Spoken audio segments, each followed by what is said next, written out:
C'est la dernière défection en date au sein de la droite française. Valérie Pécresse, la présidente de la région Île-de-France, quitte à son tour les Républicains. Je crois que nous devons refonder la droite. Elle est menacée d'extinction et il faut se remettre au travail. Mais en femme libre, j'ai décidé de quitter les Républicains.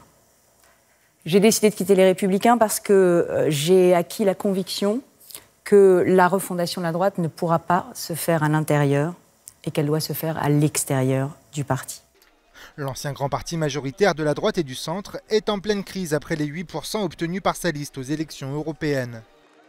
Laurent Wauquiez, son très droitier président, a annoncé sa démission ce dimanche après une débâcle sans précédent.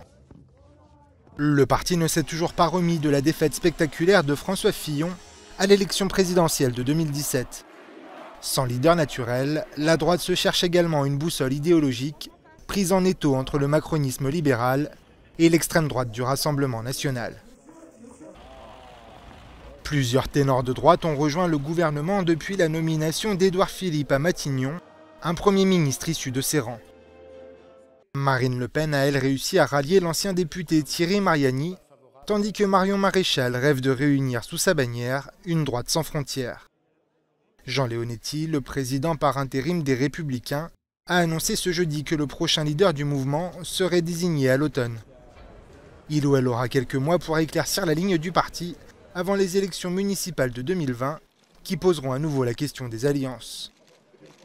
Dans le cœur des militants, l'ancien président Nicolas Sarkozy occupe toujours la première place.